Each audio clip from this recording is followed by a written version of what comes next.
जय हिंद दोस्तों, आज हम देखेंगे क्लास 12th का मॉडल पेपर मत बोलिए, इसको बोलिए आप प्रीवियस ईयर। 2023 का प्रीवियस ईयर है जो कि फिजिक्स का है। यदि कोई भी विद्यार्थी यदि जा रहा है बोर्ड का एग्जाम देने तो उसको कम से कम 7 सालों का मॉडल पेपर तैयार करके जाना चाहिए। 7 साल का 2023 में जो 7 मॉडल पेपर आया है, यदि लड़का 7 मॉडल पेपर तैयार कर लेता है, इससे उसको क्या फायदा होगा कि एक तो ये पता चल जाएगा कि पैटर्न कैसा है, जो बोर्ड में क्वेश्चन पूछे जा रहे हैं उसका पैटर्न कैसा है। और दूसरी बात, जो क्वेश्चन यदि बोर्ड में आ रहा है और बोर्ड में बार बार जो चेंजिंग हो रही है, जैसे न्यूमेरिकल ज्यादा पूछा जा रहा है, तो उससे ये भी लगेगा कि लड़का कि हमको जो कितने टाइम में कर ले रहे हैं। क्योंकि कई बच्चे क्या होता है कि न्यूमेरिकल बहुत कम करके जाते हैं और उन मॉडल पेपर यदि साल में नहीं किए हैं, प्रीवियस ईयर साल में नहीं किए हैं, तो जब बोर्ड में बैठते हैं तो बैठने के बाद उनको कई क्वेश्चन आते हुए भी टाइम पूरा हो जाता है और लड़का क्वेश्चन कर ही नहीं पाता है। तो सबसे बड़ी बात यह है कि आप लोग सबसे पहले यदि सिलेबस खत्म हो गया हो तो डेली कम से कम एक मॉडल पेपर कीजिए, किसी भी सब्जेक्ट का कीजिए, लेकिन मॉडल पेपर कीजिए। इससे क्या होगा कि और टाइमर लगा के कीजिए। टाइमर लगाने से क्या फायदा होगा कि आपको ये पता चल जाएगा कि जो हम क्वेश्चन कर रहे हैं उसमें कितना टाइम लग रहा है। और सबसे बड़ी बात ये है कि आज हम लोग जो लाए हैं ये कॉपी एक अपने यहाँ ही बच्चे से लिखवा के ये बताया गया है कि इस कॉपी में आपको कितना लिखना पड़ेगा कि एग्जामिनर आपको फुल में फुल नंबर दे। और कॉपी लिखने का तरीका भी आपको पता होना चाहिए।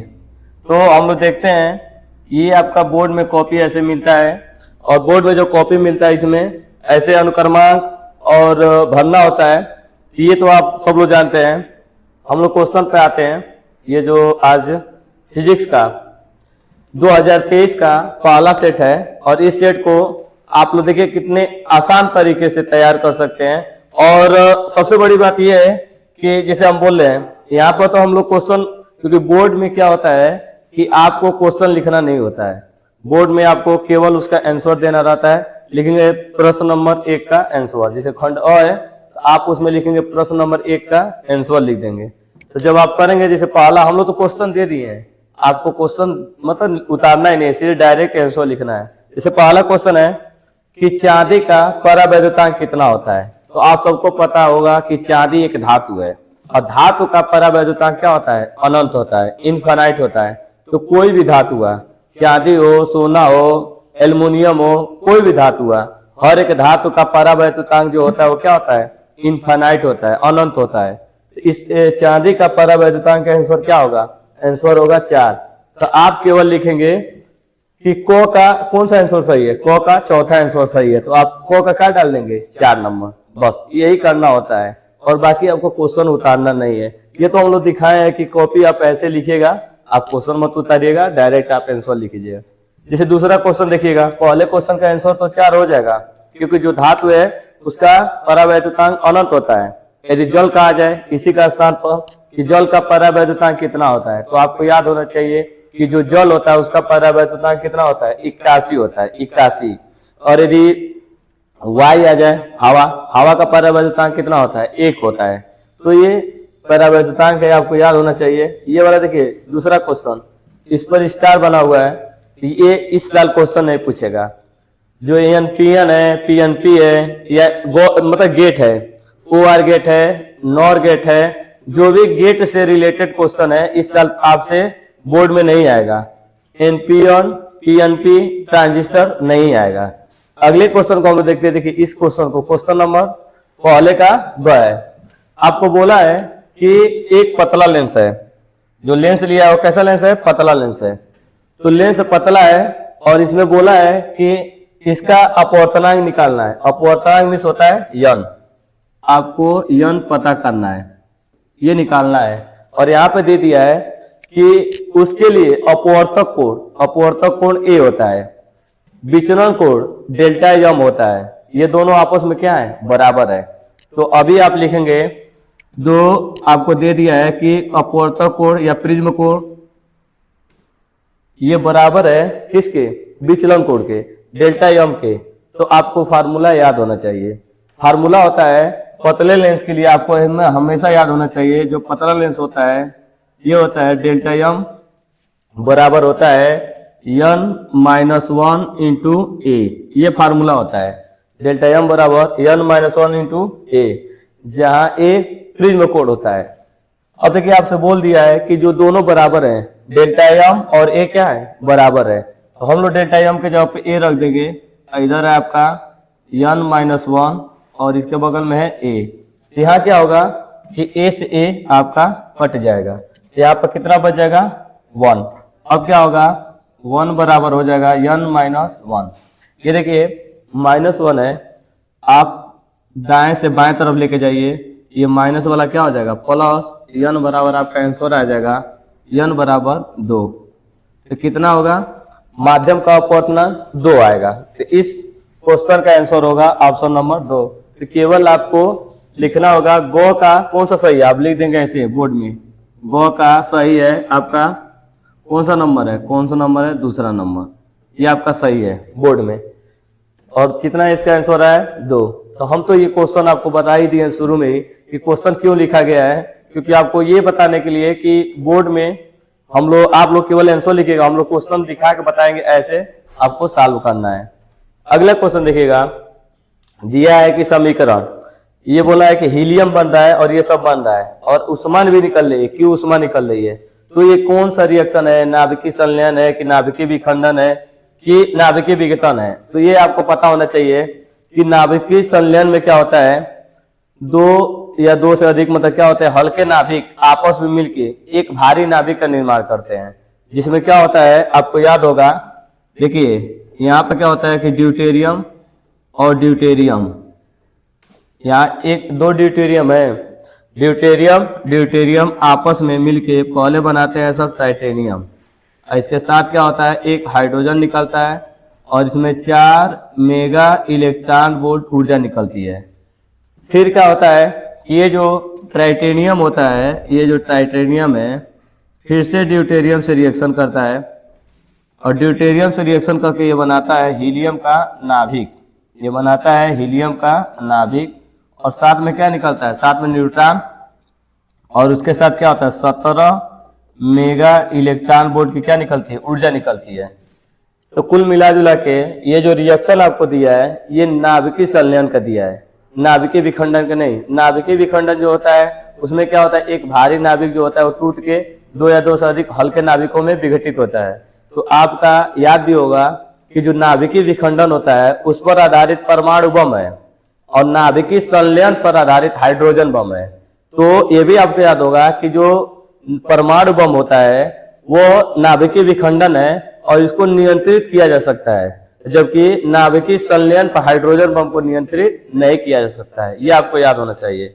और जो परमाणु बम आपको पता ही होगा, यूरेनियम बौछार कराते हैं न्यूट्रॉनों की, तो बेरिलियम बनता है और क्रिप्टॉन बनता है, उसके साथ 3 न्यूट्रॉन निकलते हैं और जो तीनों न्यूट्रॉन निकलते हैं वो तब तक रिएक्शन करते रहते हैं जब तक यूरेनियम का नाभिक पूरा खत्म न हो जाए। तो फिलहाल में इस क्वेश्चन का जो आंसर होगा वो होगा नाभिकीय संलयन, ये नाभिकीय संलयन पर ही आधारित है। अगला क्वेश्चन देखिएगा, ये बोला है कि निम्न में से, देखिए 4 आपको दे दिए 4 ऑप्शन और कह रहा है कि मूल कण नहीं है। आपसे पूछा है कि बताइए इनमें कौन मूल कण नहीं है, तो हम लोग इसमें बोलेंगे कि अल्फा कण मूल कण नहीं है, क्योंकि जो अल्फा कण होता है वो हीलियम का नाभिक होता है। आपको याद हो तो अल्फा कण जो होता है वो किसका नाभिक होता है, हीलियम का। अल्फा कण हीलियम का नाभिक होता है और हीलियम के नाभिक में 2 इलेक्ट्रॉन होते हैं, क्योंकि ये जो चीज होता है ये नीचे आपको दिखाई दे रहा होगा, ये 3 बात बताता है, 3 बात, कि ये 2 बताता है ना, कहता है हीलियम में 2 इलेक्ट्रॉन है, ये 2 नीचे का बताता है कि हीलियम में 2 प्रोटॉन है और यही 2 बताता है कि हीलियम का परमाणु क्रमांक 2 है। इसको आप ऐसे मत सोचिए, ये जो हीलियम के नीचे 2 दिखाई दे रहा है वो 3 बात बता रहा है कि इसमें 2 इलेक्ट्रॉन है, 2 प्रोटॉन है और हीलियम का परमाणु क्रमांक 2 है। और देखिए आप इसमें न्यूट्रॉनों की संख्या निकालेंगे तो इसमें परमाणु भार में से परमाणु क्रमांक घटाएंगे, 4 में से 2 घटाएंगे तो 2 बचेगा। तो जो अल्फा कण होता है उसमें 2 इलेक्ट्रॉन, 2 प्रोटॉन और 2 न्यूट्रॉन है, तो हम बोलेंगे कि अल्फा कण मूल कण नहीं है। इस क्वेश्चन का आंसर होगा अल्फा कण, क्योंकि अल्फा कण क्या है, मूल कण नहीं है।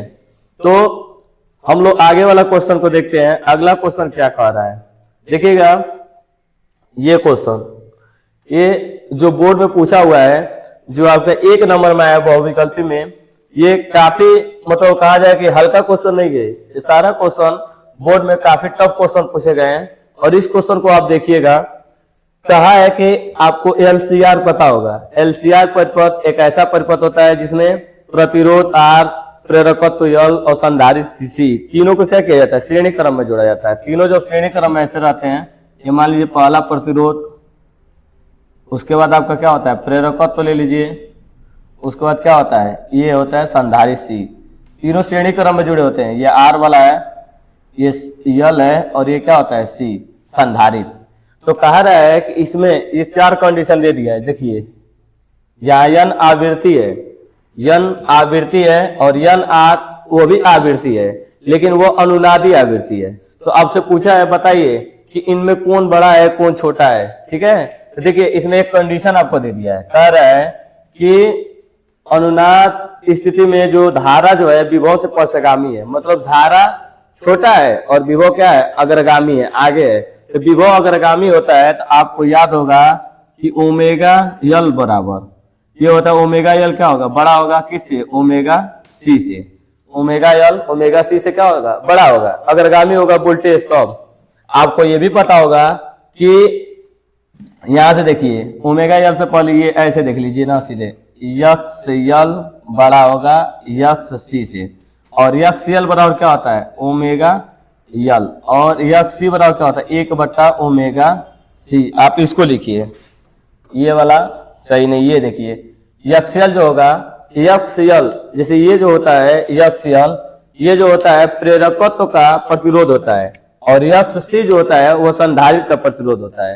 तो यक्स यल ज्यादा होगा, यक्स सी क्या होगा कम होगा, और यक्स यल बराबर होता है ओमेगा यल, और यक्स सी बराबर होता है 1/ओमेगा सी। यदि आप इसमें गुणा कीजिए तिर्यक का, यहाँ यल को नीचे भेज दीजिए तो ओमेगा स्क्वायर हो जाएगा, और ये हो जाएगा 1/यल सी।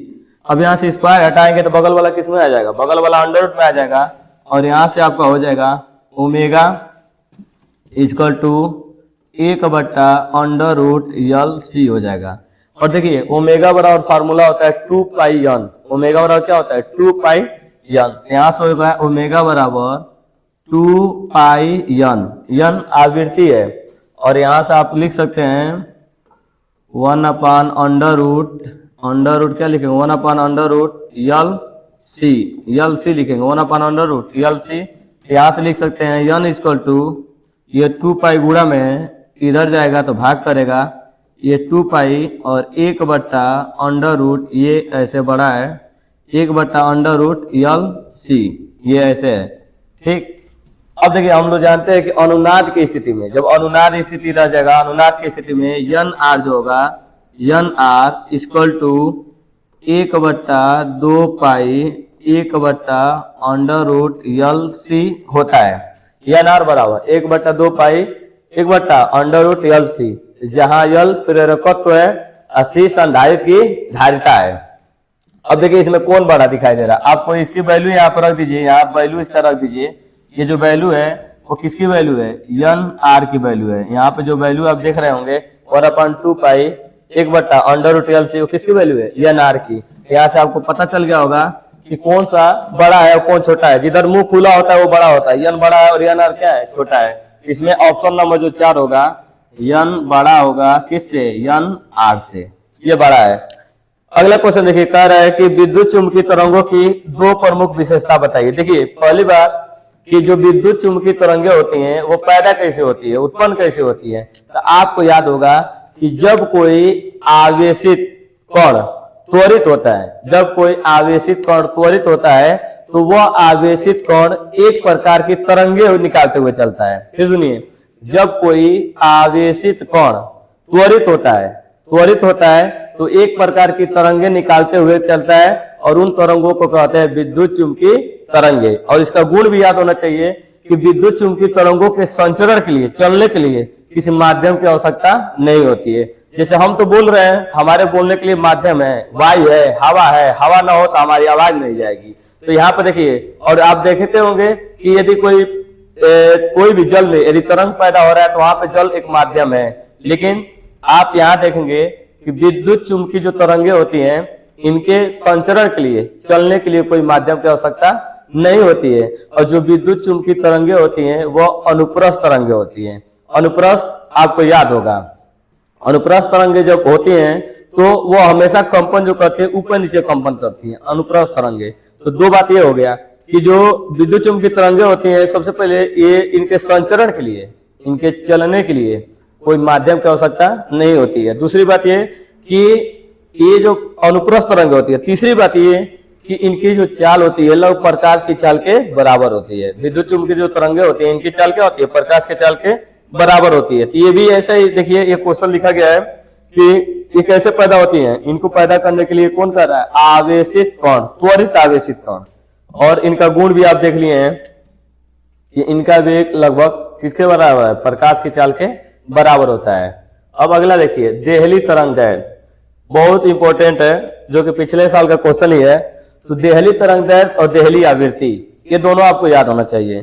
देखिए, देहली आवृत्ति और देहली तरंगदैर्घ्य, जब देहली आवृत्ति की बात करते हैं तो आप न्यूनतम की बात करते हैं, मिनिमम की बात करते हैं, और जब देहली तरंगदैर्घ्य की बात करते हैं तो अधिकतम की बात करते हैं। ये याद रखिएगा, मिनिमम मैक्सिमम। मिनिमम आएगा कम से कम, मतलब कि सबसे न्यूनतम। तो जब हम लोग बोलते हैं ना कि देखिए, जब किसी धातु की सतह पर अधिकतम प्रकाश की तरंगदैर्घ्य वाला, अधिकतम तरंगदैर्घ्य की प्रकाश, फिर सुनिए, जब किसी धातु की सतह पर, जो भी धातु का सतह होता है, जब किसी धातु की सतह पर अधिकतम तरंगदैर्घ्य की प्रकाश की किरणें जब आपतित होती हैं और उस पर गिरने के बाद, आपतित होने के बाद, जब उस धातु से इलेक्ट्रॉन बाहर निकलना स्टार्ट कर देते हैं, इलेक्ट्रॉन बाहर निकलने लगते हैं, तो ऐसी तरंगदैर्घ्य को बोलते हैं देहली तरंगदैर्घ्य।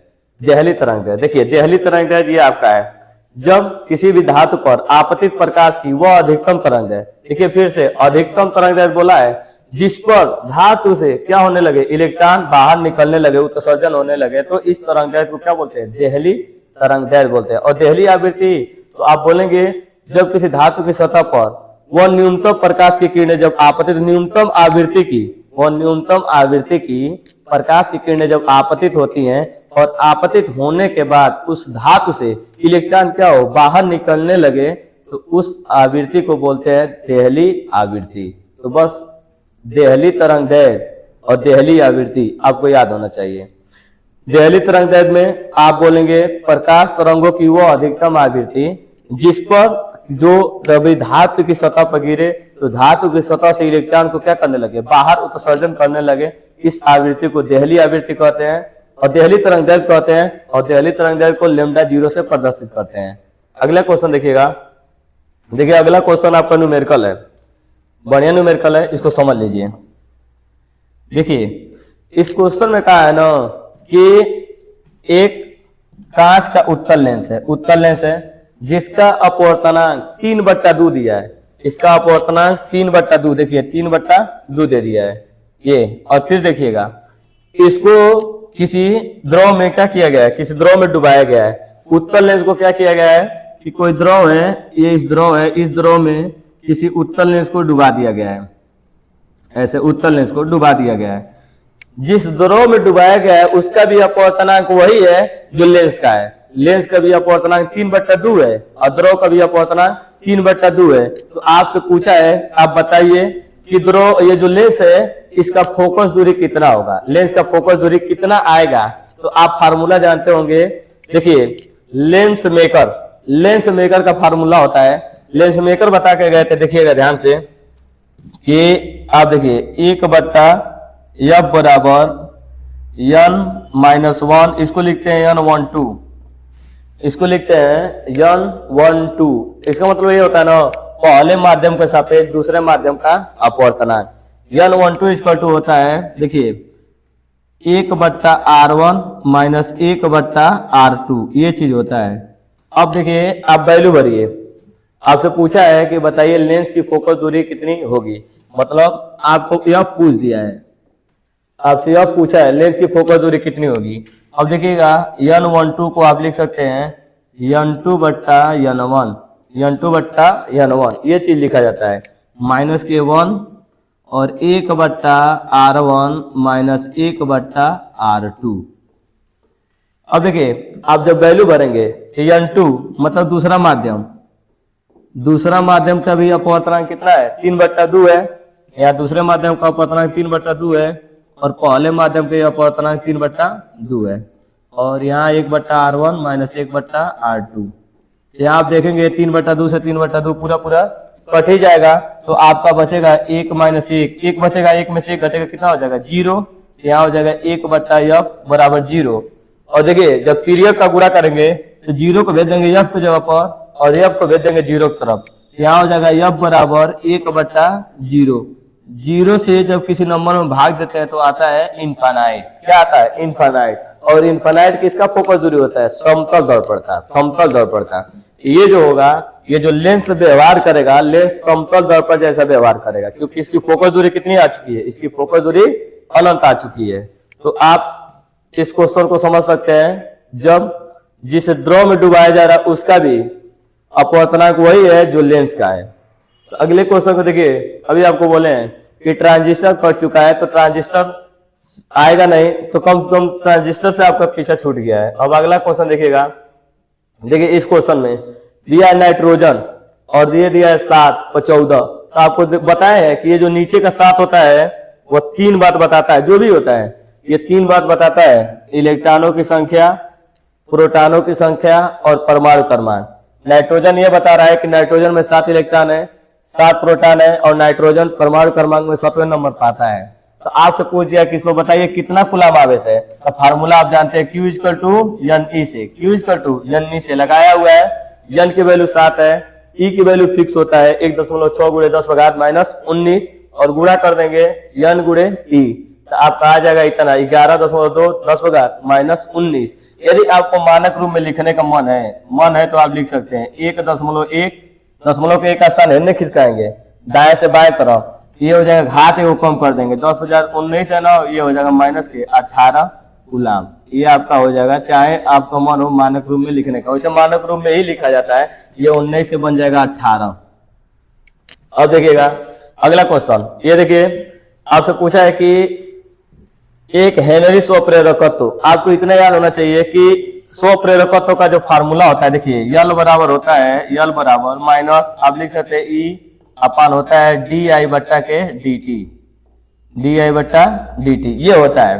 तो इसका डिफिनीशन बोला एक हेनरी, देखिए यल 1 हेनरी तब होगा, यल मन होता है स्वप्रेरकत्व, यल स्वप्रेरकत्व है। यल की वैल्यू 1 तब होगी, यल बराबर 1 हेनरी तब होगी जब इधर का 1 बन जाए, तब जब इधर का चीज 1 हो जाएगा तो यल बराबर कितना आ जाएगा 1, और होगा तब जब, देखिए क्या हम लोग बोलेंगे, जब किसी भी कुंडली में, क्योंकि कुंडली में प्रेरकत्व विस्तार, जब किसी कुंडली में जो धारा परिवर्तन की दर, जो प्रवाहित धारा या धारा परिवर्तन की दर एकांक हो जाए, या बोले धारा परिवर्तन की दर 1 सेकेंड 1 एम्पियर पर सेकेंड हो जाए, धारा का प्रवाह जो है, धारा प्रत्यावर्ती धारा जो क्या हो जाए 1 एम्पियर पर सेकेंड हो जाए, और उस कुंडली के दोनों सिरों के बीच जो प्रेरित विद्युत वाहक बल है E, ये भी कितना हो जाए 1 वोल्ट हो जाए, E कितना हो जाए 1 वोल्ट हो जाए, और देखिए 1 वोल्ट ये हो जाए, और DI/dt कितना हो जाए, DI/dt जो हो जाए 1 एम्पियर पर सेकेंड हो जाए, 1 एम्पियर पर सेकेंड। तो यल बराबर कितना हो जाता है, यल बराबर 1 हेनरी हो जाता है। तो देखिए दिया भी होगा, यदि किसी कुंडली में धारा परिवर्तन की ऋणात्मक दर, क्योंकि अब फार्मूला में क्या होता है माइनस, ऋणात्मक दर क्या हो जाए एकांक हो जाए, एकांक होने पर कुंडली में 1 वोल्ट का भी विभवांतर उत्पन्न होता है, तो कुंडली का स्वप्रेरकत्व तो कितना कहलाता है 1 हेनरी कहलाता है। एक बार और देख लीजिए, जब किसी कुंडली में जो हम लोग धारा जो जा रहा है ना, जब किसी कुंडली में जो प्रत्यावर्ती धारा 1 एम्पियर पर सेकेंड की दर से परिवर्तित हो, तथा उस कुंडली में जो प्रेरित विद्युत वाहक बल हो 1 वोल्ट हो, प्रेरित विद्युत वाहक बल 1 वोल्ट हो, धारा परिवर्तन की दर क्या हो 1 एम्पियर पर सेकेंड हो, मतलब ये दोनों 1 हो जाए, ये भी 1 हो जाए, नीचे वाला भी 1 हो जाए, तो हमारा जो स्वप्रेरकत्व यल होता है वो कितना आता है 1 एम्पियर होता है। तो यल बराबर 1 एम्पियर नहीं, यल बराबर क्या होता है 1 हेनरी तब होगा जब E और DI/dt दोनों क्या हो जाए 1 हो जाए। डेफिनेशन आप देख सकते हैं। कभी भी किसी का भी एक पूछता है तो दायां वाला तरफ क्या कर लेते हैं, दोनों को एक बना लेते हैं, तो बायां वाला अपने आप में क्या हो जाता है, एक हो जाता है। अगले क्वेश्चन को देखिएगा। देखिए ये एक जो क्वेश्चन आपसे कहा है कि 45 इलेक्ट्रॉन वोल्ट, इलेक्ट्रॉन वोल्ट जो होता है वो ऊर्जा का मात्रक होता है, ऊर्जा का मात्रक इलेक्ट्रॉन वोल्ट होता है, और इलेक्ट्रॉन वोल्ट को जूल में बदलने के लिए उसमें गुणा किया जाता है। 1.6 गुणे 10⁻⁻19 से गुणा कर देंगे इलेक्ट्रॉन वोल्ट जूल में बदल जाता है। तो आपसे दिया है कि 45 इलेक्ट्रॉन वोल्ट ऊर्जा और इतना दे दिया है वेबर पर मीटर स्क्वायर। मात्रक से ना कई बार देखिए, कई बार क्वेश्चन यदि न्यूमेरिकल आपको न समझ में आए तो मात्रक से आपको पकड़ लेना चाहिए कि क्या चीज दिया है। तो आपको वेबर पर मीटर स्क्वायर दे दिया है, वेबर पर मीटर स्क्वायर। इसका मतलब यह है कि ये बी है, चुंबकीय क्षेत्र की तीव्रता। इसका 4 मात्रक होते हैं, tesla, gauss, weber per metre square, newton बट्टा एम्पियर मीटर। चारों मात्रक आपको याद होना चाहिए। कभी कभी वो विकल्प में पूछ देता है। यहाँ देखिएगा ये दे दिया 45 इलेक्ट्रॉन वोल्ट, आपको इस्तेमाल ही दे दिया। देखिए आप यहाँ बता सकते हैं क्योंकि ऊर्जा है तो ऊर्जा एक के रूप में भी हो सकता है, पोटेंशियल मतलब काइनेटिक एनर्जी गतिज ऊर्जा के रूप में भी हो सकता है। तो के बराबर दे दिया इतना जूल। अब देखिएगा आप जानते होंगे ये फार्मूला कैसे आया, यहाँ से के बराबर आपका फार्मूला होता है के बराबर 1/2 यम भी स्क्वायर। जब तिर्यक का गुणा करेंगे दो भाग में, इधर जाएगा तो क्या करेगा गुणा, 2 के यम गुणा में न्याय क्या करेगा भाग, बराबर क्या है भी स्क्वायर। स्क्वायर हटाएंगे तो बगल वाला के में आ जाता है, बगल वाला अंडर रूट में आ जाता है। यहाँ अंडर रूट लगा देंगे, फिर सब वैल्यू रख दिए हैं, कहेंगे तो देखिए सॉल्व करते हैं। देखिए यहाँ पे इलेक्ट्रॉन का द्रव्यमान 9.1 होता है, आप 9 भी लिख सकते हैं, मतलब कि ये सवाल में 9 लगाया गया है। 9 गुणे 10⁻31 और यहाँ से देखिए के का वैल्यू दे दिया है 45 गुणे 1.6 गुणे 10⁻19। अब देखिए यहां से काट दिएगा 9 पचे 45, 5 बार में कट गया है। इसके बाद 5 का 2 में गुणा हो गया है, ये 5 का 2 में गुणा हुआ 5 दूना के 10 और 1.6 है, 10 से क्या हो गया है 1.6 कट जाएगा क्योंकि दशमलव हट जाएगा, 10 है तो 0 हटाएंगे तो दशमलव हट जाएगा, 16 बचेगा। और 10⁻31 जो है इसको नीचे से कहां लेके जाइए ऊपर, तो ऊपर लेके जाएंगे तो 31 में से 19 घटेगा तो 12 बचेगा, 10/12 और 12 रूट में से 10/6 के रूप में बाहर निकलेगा और जो 16 है वो 4 के रूप में बाहर निकलेगा। यहाँ से वेग आ जाएगा। और देखिए हम लोग जानते हैं कि देखिए ये कैसे फार्मूला आया, देखिए जब कोई आवेशित कण चुंबकीय क्षेत्र में जाता है तो वृत्ताकार मार्ग पर क्या करने लगता है, गति करने लगता है, और उस पर लगने वाला अभिकेंद्र बल यम भी स्क्वायर बट्टा आर जो होता है वह चुंबकीय बल या लॉरेंज बल के बराबर हो जाता है। तो ये लॉरेंज बल होता है Q V B, sine theta होता है लेकिन थीटा बराबर 90 डिग्री लंबवत प्रवेश करता है। तो यहाँ से एक भी से एक भी कट जाता है और आर पूछ रहा है तो तिर्यक का गुणा कर देते हैं, यहाँ से हो जाएगा यम भी क्यू बी बराबर उधर क्या हो जाता है आर, आर बराबर आप बोल सकते हैं यम भी और क्यू भी। हमें वैल्यू क्यू बी हमें वैल्यू भर दिया है। देखिए ये वैल्यू जब भरेंगे तो यह इलेक्ट्रॉन का क्या किया है, देखिए इलेक्ट्रॉन का द्रव्यमान भर दिया है, उसके बाद इसका वेलोसिटी है जो वेग निकाला है भी ये भर दिया है। आवेश इलेक्ट्रॉन है, इलेक्ट्रॉन का 1.6 गुणे 10⁻−19। उसके बाद चुंबकीय क्षेत्र 9 से 9 कट गया है, 4 चौको 16 हो गया है, घात को नीचे से ऊपर लेके चला गया है। देखिए ये बचा है 10⁻−1, उसको ऊपर से क्या करेगा नीचे लेके आ गया है तो क्या हो गया 1 0 और इसमें बढ़ जाएगा। तो अगले क्वेश्चन को हम लोग देखते हैं। देखिए आप कहेंगे तो इस क्वेश्चन को हम कर ही दे रहे हैं इधर किनारे। देखिए यहां से दिया है आपको आर बताना है यम भी बट्टा के क्यू भी। अब देखिए वैल्यू देखिए आर बराबर यम इलेक्ट्रॉन है द्रव्यमान, तो इलेक्ट्रॉन का द्रव्यमान 9.1 गुणे 10⁻−31 होता है। यदि न्यूमेरिकल में 9 गुणे 10⁻−31 और वेलोसिटी आपको दे दिया वेग 4 गुणे 10⁻16 नहीं है 6 है यहाँ पे। अब देखिए क्यू मैंने इलेक्ट्रॉन है तो इलेक्ट्रॉन का 1.6 गुणे 10⁻−19 और चुंबकीय क्षेत्र बी दे दिया है, बी दिया है 9 गुणे 10⁻⁻5। अब देखिए यहाँ 9 से 9 आप काट लीजिए, 9 से 9 ऐसे ही कट जाएगा। और एक काम कीजिए 4 से काट लीजिए, 4 से एक 0 कर लीजिए, पहले काट लीजिए, 4 चौको 16, 0.4। अब पहले ना एक काम कीजिए, ऊपर देखिए 10 × 31 है, 6 घटेगा तो 10 × कितना बचेगा 25, माइनस के 25। और नीचे देखिए है तो 0.4 है, इसको देखिए 19 और 5 कितना हो जाएगा 24, 10 माइनस के 24, 10 - 24। अब -24 को आप नीचे से कहाँ लेके जाइए ऊपर, तो ऊपर जब लेके जाएंगे तो 25 में से 24 घटेगा तो 10 कितना बचेगा 10 - 1 और नीचे कितना है 0.4। अब देखिए यदि आपको ऊपर से नीचे लेके आना है दशमलव को, जब ऊपर से नीचे लेके आएंगे तो क्या है, या ऊपर नीचे क्या कर दीजिए 100 से गुणा कर दीजिए। 100 से यदि आप गुणा भी करते हैं तो कितना हो जाएगा, देखिए यहाँ से 100 से गुणा करने पर, या 100 से मत गुणा कीजिए 10 से गुणा कीजिए, 10 से गुणा करेंगे ये 10/1 और 10/1 कट के 1 बच जाएगा और इधर 4 हो जाएगा और 4 में आप भाग दे दीजिए, ये दशमलव बढ़ाएंगे 0 लगाएंगे कितना होगा 4 दूना के 8 और 2, उसके बाद और 4 बचे, यहाँ से आप 0 बढ़ाइएगा और 4 बचे 20, ये आपका कट जाएगा तो ये आएगा 0.25 जो कि सही आंसर आया है। तो अगले क्वेश्चन को हम लोग देखते हैं। देखिए इस क्वेश्चन को, ये भी क्वेश्चन, क्योंकि जो लड़का यदि न्यूमेरिकल प्रैक्टिस करके नहीं जाएगा वो पहली बार न्यूमेरिकल नहीं लगा पाएगा। आप जितना हो सके उतना ज्यादा बार न्यूमेरिकल लगाइए और एक क्वेश्चन को कई बार लगाने की कोशिश कीजिए, अलग अलग फार्मूले पर रखिए और Vidya question bank, Rajeev question bank दोनों को मिला के लगाइए न्यूमेरिकल, केवल एक ही का मत लगाइए।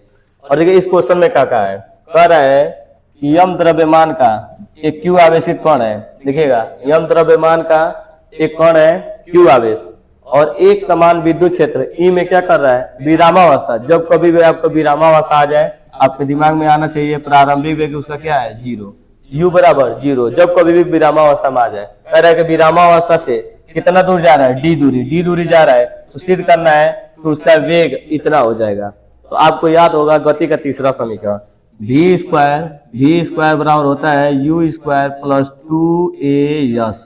यहाँ पर हम लोग रखेंगे v² बराबर u तो 0 ही है प्लस 2, और देखिए a कैसे आएगा, आप पढ़े हैं F बराबर क्या होता है, F बराबर m में, F बराबर m में, और यहाँ से जानते हैं कि F = होता है इस QE, F बराबर QE कहाँ से आएगा यहाँ से आएगा, क्योंकि E बराबर होता है F बट्टा आवेश, F बट्टा आवेश, E बराबर F बट्टा आवेश, तिर्यक का गुणा कर देंगे तो F बराबर क्या लिख सकते हैं QE = ma। यहाँ से m गुणा में इधर आएगा तो QE बट्टा के क्या लिख देंगे m बराबर क्या बचेगा आपका a। यहाँ से आप वैल्यू भर सकते हैं, देखिए 2a के जगह पर क्या भर सकते हैं, ये भरिएगा QE बट्टा के क्या रखेंगे बट्टा के m, और देखिए यहाँ पर कितना विस्थापन हुआ है, विस्थापन आपका हुआ है d, यहाँ पर क्या रखेंगे विस्थापन के जगह पर रखेंगे d, और यहाँ से स्क्वायर हटाएंगे तो बगल वाला किस में आ जाएगा अंडर रूट में, ये हो जाएगा 2QE और उसके साथ में क्या होगा d बट्टा के m। और यही आपको क्या करना था प्रूफ करना था, तो आप ऐसे प्रूफ कर सकते हैं। देख लीजिए एक बार, जहाँ u क्या है प्रारंभिक वेग और प्रारंभिक वेग क्या है 0। आगे वाले क्वेश्चन को देखिएगा, तीसरा का ख आ गया दूरदर्शी।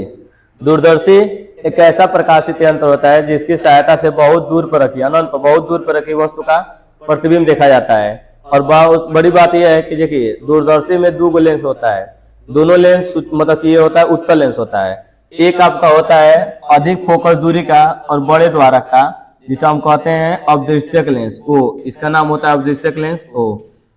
नली के दूसरे सिरे तरफ एक होता है छोटा लेंस होता है, ये जो होता है नेत्रिका लेंस क्या होता है E। तो हम लोग ये बात होता है ना, देखिए याद रखिएगा कि इसमें 2 लेंस होता है, एक नेत्रिका बड़ा वाला जो कि E होता है और एक होता है अवदृश्यक जो कि O होता है। तो ध्यान दीजिए कि ये जो आपका होता है पहले यहाँ पे ये O ही होता है, यहाँ नेत्रिका रहता है, अवदृश्यक पहले रहता है नेत्रिका बाद में रहता है। तो खगोलीय दूरदर्शी में क्या होता है, ये इसका फोकस दूरी ज्यादा होता है, उसका फोकस दूरी क्या होता है कम होता है।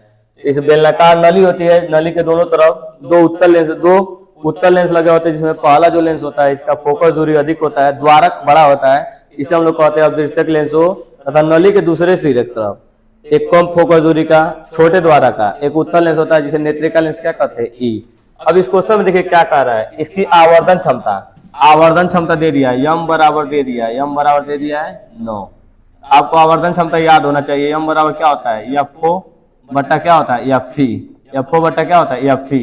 और तिर्यक यदि आप गुणा करते हैं इसमें, ये पहले 9 रख लीजिए, 9 रखेंगे, लिखेंगे एफओ बट्टा एफी और तिर्यक का गुणा करेंगे, एफओ बराबर कितना आएगा, 9 में गुणा कर दीजिए, आ जाएगा 9 एफ ई, एफओ बराबर क्या आ जाएगा 9 एफ ई। और देखिए दोनों लेंसों के बीच की दूरी का फार्मूला एल बराबर होता है F O plus F E, क्योंकि फोकस दूरी कभी निगेटिव नहीं होती है, ऋणात्मक नहीं होती है। यहाँ से देखिए आपको दे दिया है फोकस दूरी दिया है क्या, दोनों लेंसों के बीच की दूरी ये दिया है, कितना लेंसों के बीच की दूरी है 20 सेंटीमीटर।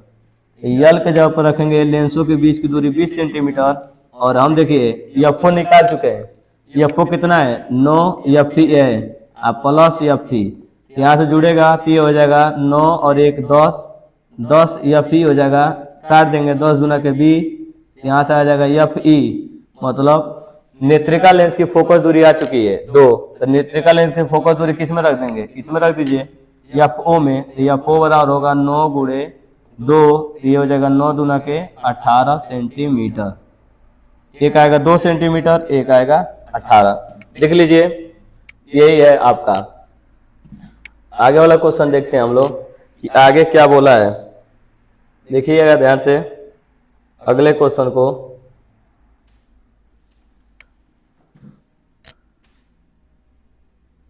देखिए ओमी परिपथ अनोमी परिपथ, ये चीज आपको देखिए ओमी परिपथ एक ऐसा परिपथ होता है जो ओम के नियम का पालन करता है, और ओम के नियम का पालन करता है अर्थात हम बोलते हैं कि जिस वैद्युत परिपथ में हर एक बिंदु पर विद्युत विभवांतर भी तथा उस परिपथ में बहने वाली विद्युत धारा आई का अनुपात हर जगह नियत होता है।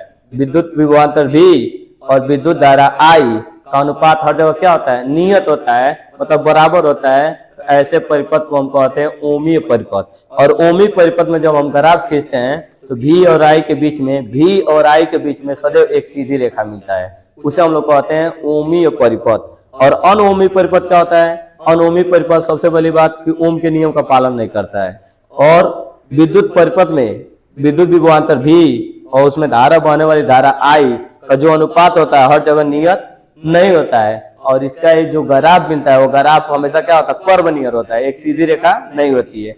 भी और आई के बीच में एक सीधी रेखा नहीं होती है। तो देखिए ये अनोमी परिपथ है, और ओमी परिपथ में क्या होना चाहिए, सीधा रेखा मिलना चाहिए। तो ये आप याद भी कर सकते हो, ओमी परिपथ अनोमी परिपथ। अब देखिए यहाँ पर आ गया कि समस्थानिक, समभारी, समन्यूट्रॉनी। तो समस्थानिक ऐसे तत्व होते हैं जिनका परमाणु क्रमांक आपस में क्या हो, बराबर हो, किंतु परमाणु भार अलग अलग हो। जैसे हाइड्रोजन का ही देख लीजिए, हाइड्रोजन का जानते हैं प्रोटोनियम, ड्यूटेरियम, टाइटेनियम। तो देखिए हाइड्रोजन 1, प्रोटोनियम, इस पर परमाणु भार 1 है, हाइड्रोजन 1 परमाणु क्रमांक 1 है, परमाणु भार 2 है, परमाणु क्रमांक 1 है, परमाणु भार 3 है। ये इसको बोल सकते हैं। या कार्बन का ले लीजिए, कार्बन 6 12, कार्बन 6 13, कार्बन 6 14, ये भी ले सकते हैं। तो ये समस्थानिक है जिनका परमाणु क्रमांक बराबर है, परमाणु भार क्या है, अलग अलग है। ये देखिए समभारी, समभारी आपको पता है कि ऐसे तत्व होते हैं जिनका परमाणु भार तो समान हो किंतु परमाणु क्रमांक अलग अलग हो। जैसे सिंपल एग्जांपल लीजिए ना, पोटेशियम, कैल्शियम। पोटेशियम आता है 19 नंबर पर, परमाणु भार 40, कैल्शियम आता है 20 नंबर पर, परमाणु भार 40। तो दोनों का परमाणु भार क्या होता है 40, लेकिन परमाणु क्रमांक क्या है, अलग अलग है। जैसे यहाँ भी दिखाया गया है कि कार्बन और नाइट्रोजन का ले लीजिए, कार्बन का परमाणु क्रमांक 6, परमाणु भार 14, और नाइट्रोजन 7 और 14, दोनों का परमाणु भार क्या है, बराबर है। तो आप कोई भी ले सकते हैं। और समन्यूट्रॉनी, समन्यूट्रॉनी ऐसे तत्व होते हैं जिनमें न्यूट्रॉनों की संख्या क्या होती है, समान होती है, न्यूट्रॉनों की संख्या समान होती है। जैसे देख लीजिए ये है कि ये लिया गया है टाइटेनियम और ये लिया गया हीलियम, इसका घटा दीजिए, न्यूट्रॉन क्यों घटा जाता है, परमाणु भार में से परमाणु क्रमांक 3 में से 1 घटाइए 2 बचेगा, 4 में से 2 घटाइएगा तो कितना बचेगा 2। तो दोनों में न्यूट्रॉनों की संख्या क्या है, समान है। और इसमें भी देखिए 14 में से 6 घटाइए और कितना बचेगा आपका 8, और 16 में से 8 घटाइए तो कितना बचेगा 8। तो जिसमें न्यूट्रॉनों की संख्या समान होती है उसे समन्यूट्रॉनिक कहते हैं। अगले क्वेश्चन के देखिए गेट, नॉर गेट, गेट हट चुका है, पीएनपी एनपीएन गेट ट्रांजिस्टर हट चुका है। अगला क्वेश्चन देखिए, बढ़िया क्वेश्चन है। इस क्वेश्चन में देखिए, आप इस क्वेश्चन से यही पे आप सॉल्व कर सकते हैं। आपका फार्मूला आपको याद होगा कि आई बराबर होता है I0 sign omega T plus minus, जो भी हो प्लस माइनस क्या लिखा जाता है फाई, या प्लस माइनस फाई लिखा जाता है। और V बराबर V0 साइन ओमेगा टी और प्लस माइनस ओमेगा, जहां देखिए V बराबर V0 sine omega T plus minus phi, जहां फाई कालांतर है, फाई कालांतर है, ओमेगा कोणीय वेग है, ओमेगा कोणीय वेग है, I0 जो प्रत्यावर्ती धारा होता है उसका अधिकतम मान है। ठीक है, तो यहां से देखिए क्वेश्चन में क्या कह रहा है कि आपको देखिए इसकी तुलना कीजिए, तो I बराबर है, आपका I0 हो जाएगा। यहाँ से निकालिए कि I0 का मान कितना है 3.5, ये आपका I0 हो गया।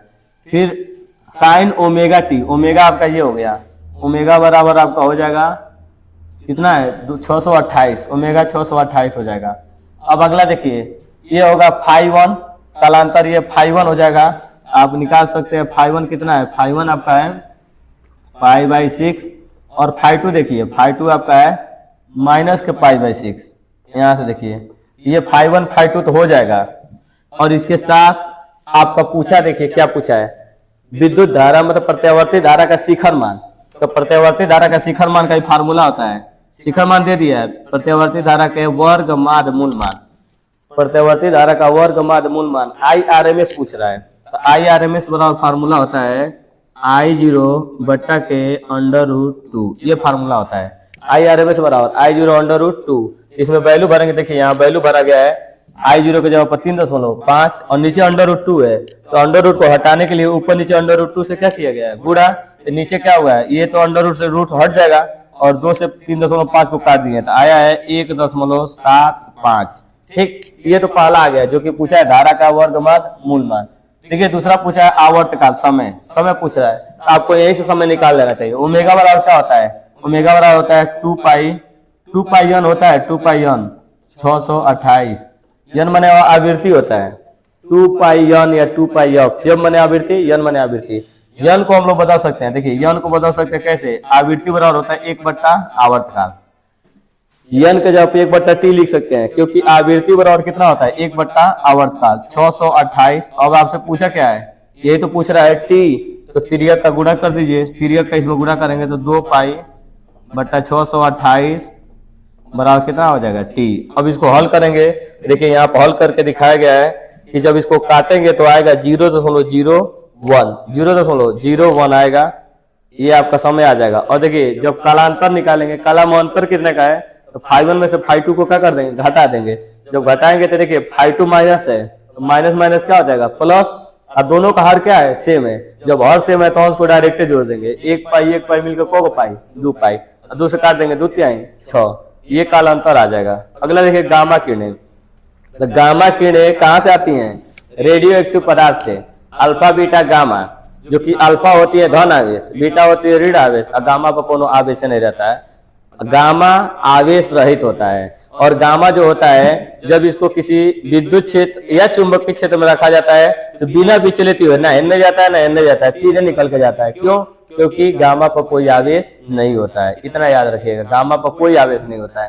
तो आपसे पूछा है कि गामा किरणों के बारे में कुछ बताइए, 4 बात बताइए। तो सबसे पहले इनकी चाल लगभग प्रकाश की चाल के बराबर होती है, और गामा किरणें जो होती है वो एल्युमिनियम की चादर को सबसे ज्यादा भेदती है। अल्फा उतना ज्यादा नहीं भेद पाएगा, आर पार नहीं कर पाएगा, बीटा भी नहीं कर पाएगा, गामा के पास भेदन क्षमता सबसे ज्यादा होती है। और दूसरी बात ये है कि इनकी जो तरंगदैर्घ्य होती है सबसे कम होती है, लेकिन इनकी आवृत्ति ज्यादा होती है, इनकी आवृत्ति ज्यादा होती है और तरंगदैर्घ्य क्या होती है सबसे कम होती है। तो देख लीजिए जो दिया है इन पर कोई आवेश नहीं होता है, ये विद्युत चुम्बकीय तरंगों के रूप में चलते हैं, और ये जो होते हैं गामा किरणों का तरंगदैर्घ्य कम होता है, सबसे कम, और आवृत्ति क्या होती है ज्यादा होती है। तो आप इसको कर सकते हैं। अब देखिए चुंबकीय यामत्व और भौगोलिक यामत्व, नतिकोण नमन कोण ये कर चुका है, देखिए चुंबकीय यामत्व और नतिकोण क्या हो चुका है, ये भी कर चुका है, काफी अच्छी बात है, कर चुका है। तो आगे देखिए जो बचा है उसको तो बढ़िया से तैयार कर लें, आपको बहुत अच्छा। देखिए सबसे बड़ी बात यह है कि इस बार काफी अच्छा है कि बहुत सारा चीज कर चुका है, जो थोड़ा टफ था वो कट चुका है। अब जो आसान है, क्योंकि वेटेज बढ़ जाएगा, पहले लेसन से जो क्वेश्चन आ रहे थे 12 नंबर के, इस बार आएंगे 15 नंबर के, क्योंकि ना उधर से जब कटेगा तो इधर से नंबर आपका बढ़ेगा। तो अच्छी बात है कि आपको और ज्यादा नंबर लाने का संभावना बढ़ जाएगा, और जितना अधिक से अधिक आप ना प्रैक्टिस कीजिए, मॉडल पेपर लगाइए, जितना अधिक लगाएंगे उतना आपके लिए फायदा रहेगा। तो अगले क्वेश्चन में देखिए ये जो बोला है ना कि क्राउन कांच में समावतल लेंस, माने उत्तल अवतल लेंस है, समावतल लेंस है, बनाने के लिए लेंस के पृष्ठों की त्रिज्या रखी जाए, लेंस की क्षमता दे दिया। तो क्षमता देता है ना, तो आपको फार्मूला याद होना चाहिए, लेंस की क्षमता P बराबर, लेंस की क्षमता P बराबर होता है 1/F डायवक्टर, ई होता है। लेकिन जब F निकालने जाते हैं तो हम लोग लिखते हैं कि F बराबर 1/P, और एजा लिखते हैं मीटर। और जब कभी भी मीटर को सेंटीमीटर में बदलने का मन करे तो लिख देते हैं 100/P, 100/P, और एजा लिखेंगे सेंटीमीटर। इस क्वेश्चन में आपको P दे चुका है, P कितना दिया है, P माइनस में दिया है 2.5 और ऊपर 100 सेंटीमीटर, और दशमलव का हटाने के लिए ऊपर नीचे क्या करेंगे, दशमलव हटाने के लिए 10 से गुणा कर देंगे। ये आपका हो जाएगा -1000/25 सेंटीमीटर, और इसको काटेंगे 25 चौको 100, तो ये 40 हो जाएगा। यहाँ से F बराबर आएगा -40 सेंटीमीटर, और ये निगेटिव आया है, इसकी कौन सा लेंस होगा, देखिए अवतल लेंस अवतल दर्पण की फोकस दूरी हमेशा माइनस होता है, उत्तल लेंस उत्तल दर्पण की फोकस दूरी हमेशा प्लस होता है, याद रखिएगा। यहाँ से आपसे पूछा है ना कि बताइए कि इसका अपवर्तनांक भी दे दिया है और इसका क्या पूछा है, इसका फोकस दूरी पूछा होगा। क्राउन रखा जाए तो क्या पूछा है, पृष्ठों की त्रिज्या पूछा है R, फोकस दूरी तो निकाल ही दिए। लेंस मेकर का आता है 1/F बराबर n-1 1/R1 -1/R2, ये लेंस मेकर बोलता है।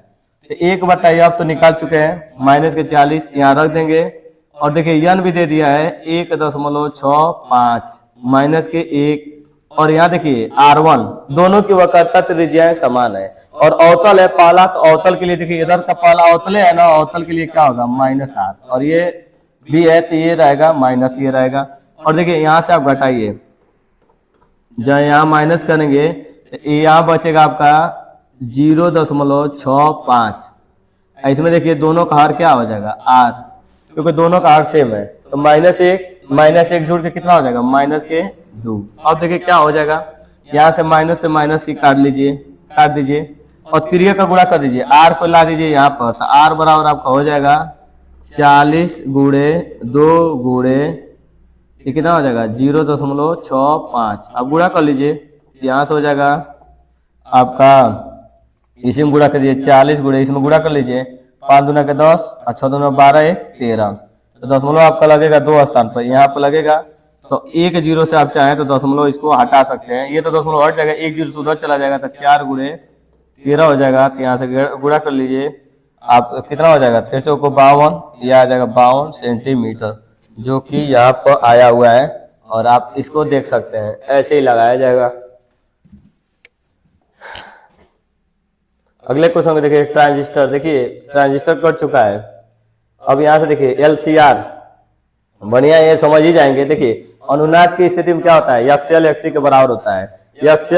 XL जो आपका होता है प्रेरक प्रतिघात, देखिए ये क्या होता है, XL प्रेरकत्व जो होता है, L का प्रतिरोध होता है, XC क्या होता है, संधारित्र का प्रतिरोध होता है। X माने प्रतिरोध है, R भी प्रतिरोध है, लेकिन यहाँ पे L का प्रतिरोध जो होता है XL, और C का प्रतिरोध XC। XL बराबर ω/L, XC बराबर 1/ω/C। आप त्रिज्या का गुणा कीजिए, ओमेगा में ओमेगा गुणा करेंगे, ω², L नीचे आ जाएगा, LC आप स्क्वायर हटाएंगे, बगल वाला किस में आ जाएगा √ में, और एक कभी भी बाहर निकल सकता है, एक हमेशा बाहर निकल जाएगा, एक तो अपने आप ही निकल जाएगा। और ओमेगा बराबर होता है 2πf या 2πN। F माने आवृत्ति, F मतलब आवृत्ति, L माने प्रेरकत्व, C माने संधारित्र की धारिता। यहाँ से 2π गुणा में इधर आएगा तो क्या करेगा भाग, यहाँ से F बराबर, ये फार्मूला आपको प्रूफ हो जाएगा। तो ये काफी आसान है, आप प्रूफ कर सकते हैं। अब देखिए बोहर का परमाणु मॉडल, रदरफोर्ड जब फेल हो गए तो बोहर आए। बोहर ने अपने परमाणु मॉडल के बारे में 3 बातें बताई। पहली बात कि देखिए बोहर ने कहा था कि जो इलेक्ट्रॉन होते हैं, इलेक्ट्रॉन केवल उन्हीं कक्षाओं में चक्कर लगा सकता है जिनमें उनका कोणीय संवेग, कोणीय संवेग जो होता है रेखीय संवेग का गुण होता है mvr, जबकि रेखीय संवेग जो होता है mv होता है। mv मान रेखीय संवेग, उसमें r का गुणा कर दीजिए तो कोणीय संवेग, कोणीय संवेग j से दिखाते हैं। तो पहले उन्होंने बताया था बोहर ने कि इलेक्ट्रॉन केवल उन्हीं कक्षाओं में चक्कर लगा सकता है जिनमें उनका कोणीय संवेग, कोणीय संवेग h/2π का पूर्ण गुणज हो। पूर्ण गुणज हो मतलब n से उसमें गुणा करेंगे, जो कि फार्मूला होगा देखिए mvr, mv रेखीय संवेग और r से गुणा कर देंगे तो कोणीय संवेग, h/2π का क्या हो गुणज हो, जहां n से हम लोग गुणा कर दिए n बराबर 1, n बराबर 2, n बराबर 3 ये रख सकते हैं। तो आपको पहला तो याद ही हो गया, क्योंकि बोले थे वो कि इलेक्ट्रॉन केवल उन्हीं कक्षाओं में चक्कर लगा सकता है जिनमें उनका कोणीय संवेग h/2π का क्या हो पूर्ण गुणज हो। ये तो पहला बता दिए थे। दूसरा बताते हैं कि देखिए बोहर दूसरा बताते हैं कि इलेक्ट्रॉन जो होते हैं वो अस्थायी कक्षा में चक्कर लगाने वाले इलेक्ट्रॉन, अस्थायी कक्षा में चक्कर लगाने वाले इलेक्ट्रॉन कभी ऊर्जा का उत्सर्जन नहीं करते हैं। अस्थायी कक्षा में चक्कर लगाने वाले इलेक्ट्रॉन ऊर्जा का उत्सर्जन नहीं करते हैं, ये दूसरी बात बताए थे।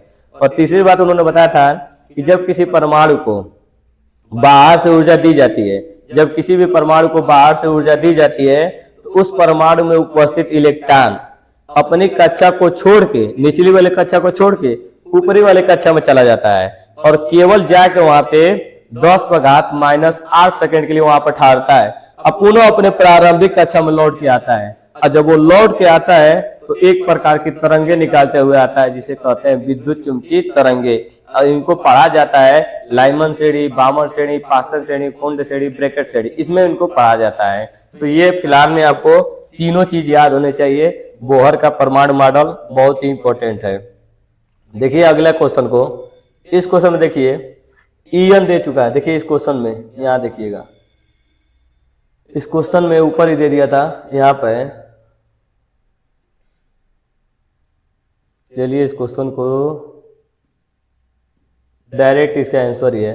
देखिए ये दे दिया है ना कि यनवा कक्षा में जो चक्कर लगाने वाला इलेक्ट्रॉन है, देखिएगा ये दिया है कि ईएन माने यनवा कक्षा में चक्कर लगाने वाले इलेक्ट्रॉन है, और जबकि फार्मूला होता है ये -13.6 बट्टा के एन स्क्वायर, ये फार्मूला होता है। तो यहाँ से हम लोग देखिए ईएन इक्वल टू फार्मूला होता है -13.6 बट्टा के एन स्क्वायर, ईएनवी कक्षा में चक्कर लगाने इलेक्ट्रॉन के पास ऊर्जा। और जबकि सवाल में ईएन की वैल्यू दे दिया है, ईएन बराबर दे दिया है -3.4। जब यहाँ पे रखा है -3.4 इक्वल टू -13.6 बट्टा के एन स्क्वायर, माइनस से माइनस कट गया है और तिर्यक का क्या कर देंगे गुणा, यहाँ हो जाएगा एन स्क्वायर बराबर 13.6 बट्टा के 3.4।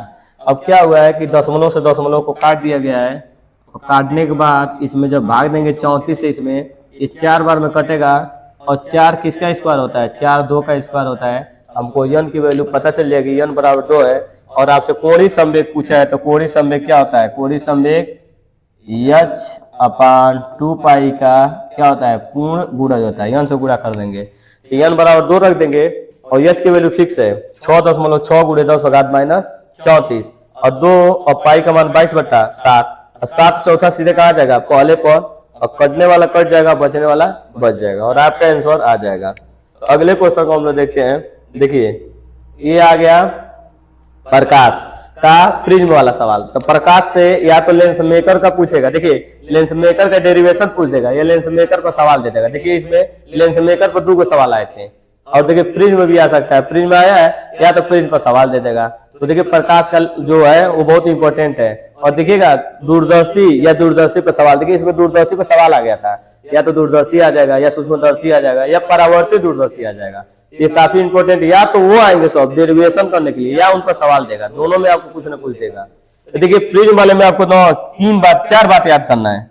यदि प्रिज्म का आप प्रूफ करने जा रहे हैं कि प्रिज्म बराबर होता है sin AI plus delta m/2 और sin A/2, यही होता है। ये जब प्रूफ करने जाएंगे जब आप प्रूफ करने जाते हैं तो चार बात याद होनी चाहिए। पहली बात कि शीर्षाभिमुख कोण क्या होता है, शीर्षाभिमुख कोण आमने सामने के कोण बराबर होते हैं। दूसरी बात बहिष्ठ कोण क्या होता है, तो बहिष्ठ कोण जो होता है बाहर का, एक त्रिभुज के बाहर का कोण त्रिभुज के अंदर के दो कोणों के योगफल के बराबर होता है। तीसरी बात ये होता है कि एक चतुर्भुज के आमने सामने के कोण जोड़ते हैं तो 180 के बराबर होता है। एक चतुर्भुज के आमने सामने के कोण जोड़ते हैं तो 180 के बराबर होता है। और चौथी बात, एक त्रिभुज में तीनों कोण मिला के जोड़ा जाता है तो 180 होता है। याद रहना चाहिए आपको चार बात। जब ये प्रिज्म प्रूफ करने जाएंगे आपके दिमाग में चार बात होना चाहिए। पहली बात देखिए, पहली बात शीर्षाभिमुख कोण। तो शीर्षाभिमुख कोण देखिए क्या होता है, ये रेखा जो जा रहा है, ये रेखा देखिए, ये रेखा ऐसे जा रहा है और ये रेखा ऐसे आ रहा है, सीधा सीधा आ रहा है ना। तो इसमें जो एंगल आपको दिखाई दे रहा है I1 जो एंगल दिखाई दे रहा है, ये आपको पूरा इन दोनों के बराबर होना चाहिए। शीर्षाभिमुख कोण से I1 इसके और इसके योगफल के बराबर होना चाहिए। तो सबसे पहले ये लिखा होगा I1 बराबर इन दोनों का योगफल। ठीक, आप देखेंगे तो यहाँ पर आप लिख सकते हैं एंगल I1 बराबर लिख सकते हैं एंगल R प्लस इसका नाम लिखेंगे, ये वाला का नाम DST और DST का मान इधर इसको लिखते आइए, एंगल I1 और माइनस एंगल R बराबर लिख सकते हैं एंगल DST। ये बात फिर इधर भी करेंगे वही चीज। शीर्षाभिमुख माने ये देखिए, ये जो I2 होगा, ये जो I2 एंगल होगा, ये किसके बराबर होगा, इन दोनों के योगफल के बराबर होगा, इसके और इसके। ये R2 यहाँ पे देखिए R1 है, ये R2 प्लस किसके बराबर होगा, DTS और इसको देखिए इधर लेकर आइए तो I2 माइनस क्या करेंगे R2 DTS, ये बराबर हो जाएगा, एंगल लिख सकते हैं। जब इसको बराबर कर लेंगे ना उसके बाद हम लोग लगाएंगे बहिष्ठ कोण। बहिष्ठ कोण दिखाई दे रहा है डेल्टा एम। तो जो डेल्टा एम बहिष्ठ कोण होता है, बहिष्ठ कोण का मान त्रिभुज के अंदर के दो कोणों के योग के बराबर होता है। तो ये बहिष्ठ कोण बाहर है, ये त्रिभुज है, ये त्रिभुज देखिए, ये त्रिभुज रहा। तो ये जो बहिष्ठ कोण डेल्टा एम है, इस कोण के और इस कोण के, इन दोनों के योगफल के क्या होगा, बराबर। तो इन दोनों के DST प्लस ये होगा DTS, इन दोनों के इसके योगफल। और उसके बाद क्या करेंगे, जो दोनों मान निकाले हैं DST और DTS, ये दोनों मान इधर रख देंगे और रखने के बाद बोलेंगे कि जितने एंगल से प्रवेश कर रहा है उतने एंगल से बाहर निकलेगा। जितना डिग्री कोण पर प्रवेश कर रहा है, एंगल I1 जो होगा वो एंगल I2 के बराबर होगा और बराबर किसको होगा, I के। ये लिखना पड़ेगा। और इसमें लिखेंगे एंगल R1 और R2 दोनों बराबर होंगे और किसके बराबर होंगे, R के। फिर जब आप प्रूफ कर लेंगे तो पहला काम बहिष्ठ कोण और पहले शीर्षाभिमुख दोनों तरफ शीर्षाभिमुख लगाएंगे। उसके बाद बहिष्ठ कोण लगाएंगे। फिर आमने सामने के चतुर्भुज के आमने सामने कोण जोड़ते हैं तो 180 होता है, वो लगाएंगे। फिर लास्ट में एक त्रिभुज में ये वाला लगाएंगे, एक त्रिभुज में तीनों कोण जोड़ते हैं तो 180 होता है, ये लगाएंगे और आपका प्रूफ हो जाएगा।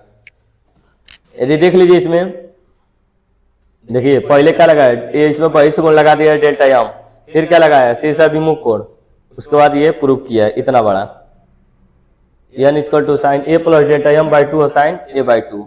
देखिए यहाँ पर हम गलत लिखते हैं, ये जो होगा ये फार्मूला आपको याद होना चाहिए, डेल्टा a बाई 2। देखिए कहेंगे तो आप प्रूफ ही कर दे रहा हूं, इधर साइड में आपको प्रूफ कर दे रहे हैं।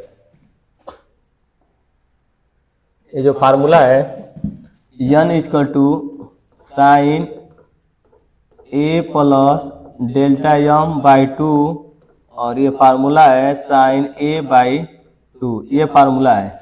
इसको प्रूफ करने के लिए देखिए कैसे प्रूफ करते हैं, एक बार हम प्रूफ ही कर दे रहे हैं। देखिए ये आप प्रिज्म बनाइएगा, प्रिज्म बन गया। यहाँ पर सबसे पहले अभिलंब बना लीजिए, ये अभिलंब है, इधर भी आप अभिलंब खींच लीजिएगा। अभिलंब हमेशा पृष्ठ के तल के क्या होता है, लंबवत। ये आपका आपतित किरण है, ये जा रही है क्योंकि इसको जाना चाहिए सीधे, लेकिन हम जानते हैं कि विरल से सघन में जा रही है तो अभिलंब तरफ झुक के जाएगी, ये ऐसे जाएगी और इसको ऐसे बाहर निकलेगी और ये आपको इसको पीछे की तरफ बढ़ाएंगे तो ये यहाँ पर होगा डेल्टा एम। ये आपका चीज है बहिष्ठ कोण। तो सबसे पहले आपको क्या लगाना था, आपको ये बताना था। देखिए ये वाला जो एंगल था इन दोनों के योगफल के क्या है, बराबर है। यहाँ पे लिखेंगे एंगल I जो था, एंगल I1 कहेंगे। एंगल I1 जो था वो किसके, R1 और किसके था, DST के था। हम इसको इधर लेके आए थे, angle I1 minus angle R1 और लिखेंगे DST। दूसरा देखिएगा, दूसरा इसी तरह इधर का था, यहाँ पर डी था, यहाँ यस था, यहाँ टी था। दूसरा जब इधर का हम लोग करेंगे, ये वाला एंगल, इधर था आपका I2, इधर था आपका क्या था, इधर आपका था R2। जब इधर ये R1 है और ये क्या था, R2 था। ये जो वैल्यू होगा देखिए, एंगल I2 बराबर आप लिखेंगे एंगल R2, अब प्लस लिखेंगे प्लस डी टी यस, इसको इधर लेकर आएंगे, ये हो जाएगा I2 माइनस एंगल R2 बराबर एंगल डी टी यस। ठीक, इसको लिखने के बाद देखिए, हम जानते हैं कि डेल्टा एम बाहर है, डेल्टा एम का जो मान होगा, डेल्टा एम अंदर के दो कोणों के योगफल के क्या होगा, बराबर होगा। जो बाहर का कोण होता है अंदर के दो कोणों के योगफल के क्या होता है, बराबर होता है। ये जो डेल्टा यस होगा, डेल्टा एम, ये होगा डी टी यस अब plus angle D T S, D S T, इन दोनों के बराबर, इन दोनों का मान रख देंगे। जब मान भरेंगे, ये मान है angle I1 minus angle R1, और ये जो मान है angle I2 minus angle R2। अब देखिए माइनस दोनों एक पास कर लेंगे और यहाँ दिखा देंगे, देखिए यहाँ दिखाया भी गया है I1, ये देखिए I1 I2 के बराबर है, R1 R2 R के बराबर है, तो यहाँ लिख देंगे I प्लस I और माइनस बाहर कर लेंगे। जो R1 R2 है ये हो जाएगा R प्लस R, तो यहाँ से हो जाएगा देखिए I2I और R 2R, ये डेल्टा एम हो जाएगा। उसके बाद क्या करेंगे, उसके बाद हम लोग लेंगे ये वाला एंगल ए है, बी है, सी है, आमने सामने का कोण जोड़ते थे कितना आता है 180। यहाँ पे लिखेंगे एंगल ए प्लस, इसका नाम जो नाम लिखा होगा, जो भी नाम होगा नीचे, यहाँ जो भी नाम होगा, तो इसका इस एंगल को मिला के 180 कर देंगे दोनों को। और उसके बाद क्या करेंगे, एक त्रिभुज में है तीनों जो कोण है, तीनों कोण को जोड़ेंगे तो मिला कितना होगा 180। और जब 180 कर लेंगे इधर, दोनों का बायां पक्ष क्या हो जाएगा, दोनों का बायां पक्ष बराबर कर देगा, तो दाहिना पक्ष ऑटोमेटिक देखिए यहाँ किया होगा, देखिए 180 दोनों बराबर कर दिया है। दोनों जब बराबर हो जाएंगे तो बायां पक्ष बराबर है, तो दाहिना पक्ष ऑटोमेटिक क्या हो जाएगा, बराबर। और इसके बाद इसकी वैल्यू रख दिया है, अब वैल्यू रख के क्या कर दिया है, दोनों R1 R2 ये प्रूफ कर दिया है। तो आपको फार्मूला याद होगा, यदि नहीं याद है और इसमें I का वैल्यू और R का वैल्यू निकाल कर रख देगा। यदि याद, देखिए अब इसमें देखिए, ये किरचॉफ का नियम, किरचॉफ का दो नियम होता है। एक होता है आपका कि जो पहला नियम होता है वो आवेश संरक्षण पर है, आवेश संरक्षण पर। दूसरा जो नियम है ऊर्जा संरक्षण पर है। पहला नियम कहता है कि किसी भी वैद्युत परिपथ में, किसी भी वैद्युत परिपथ में किसी संधि या जोड़ पर, किसी भी वैद्युत परिपथ में किसी संधि या जोड़ पर मिलने वाली कुल धाराओं का बीजगणितीय योग शून्य होता है। अर्थात संधि की तरफ आने वाली धाराओं को धनात्मक लिया जाता है और संधि से दूर जाने वाली धाराओं को ऋणात्मक लिया जाता है। ये किरचॉफ का पहला नियम होता है। और किरचॉफ का पहला नियम आप जानते होंगे कि जितना भी संधि की तरफ आता है उसका कुल धारा का योग संधि से दूर जाने वाले कुल धारा का योगफल का क्या होता है, बराबर होता है। और किरचॉफ का जो दूसरा नियम होता है वो कहता है बंद लूप का नियम या बंद पास का नियम। ये बोलता है कि किसी भी वैद्युत परिपथ में भिन्न भिन्न पासों में बहने वाली विद्युत धारा I, भिन्न भिन्न पासों में बहने वाली विद्युत धारा I तथा उसके साथ लगे संगत प्रतिरोध R का जो गुणनफल का योग होता है उसका जो मान कुल विद्युत वाहक बल E के योगफल के क्या होता है, बराबर होता है। ये होता है, देखिए सिग्मा, आप बोल सकते हैं इसमें सिग्मा I R बराबर होता है सिग्मा E, ये होता है सिग्मा I R बराबर क्या होता है, सिग्मा E। और देखिएगा ये जो आपका पहला होता है किरचॉफ का पहला नियम, जब संधि आप बना लेते हैं ऐसे, देखिए संधि की तरफ आने वाली धारा को अब धनात्मक लेते हैं, संधि की तरफ आ रही है तो धारा धनात्मक, और यदि संधि से दूर जा रही है तो धारा को क्या लेंगे, धारा को लेंगे ऋणात्मक, ये आ रही है तो धनात्मक। तो संधि की तरफ आने वाली धारा को ऐसे सिग्मा लगा देंगे और ऐसे लिखे संधि की तरफ आ रही धारा तो I1, और I2 भी क्या आ रही है, I2 भी संधि की तरफ आ रही है तो ए भी लेंगे धनात्मक, और I3 क्या हो रही है, संधि से दूर जा रही है तो लेंगे ऋणात्मक। I4 क्या हो रहा है, संधि की तरफ आ रहा है तो लेंगे धनात्मक, बराबर क्या लिख देंगे 0। यदि माइनस उधर भेजते हैं तो आप I1 और I2 और I4 बराबर लिख सकते हैं I3। इसको बोलते हैं कि संधि की तरफ आने वाली कुल धारा का योग संधि से दूर जाने वाली कुल धारा का योग के बराबर होगा। देखिए ये जो अगला क्वेश्चन आपका है न्यूमेरिकल, ये बढ़िया न्यूमेरिकल है, इसको समझिए। ये जो कहा है कि एक तार है जो एक ही पदार्थ के समान द्रव्यमान है, दोनों का तार का द्रव्यमान क्या है, बराबर है। तो आप पढ़े होंगे फार्मूला कि घनत्व बराबर होता है, एक घनत्व बराबर होता है, देखिए घनत्व बराबर होता है द्रव्यमान बट्टा आयतन। ये आपको याद होगा कि घनत्व बराबर क्या होता है, द्रव्यमान बट्टा आयतन।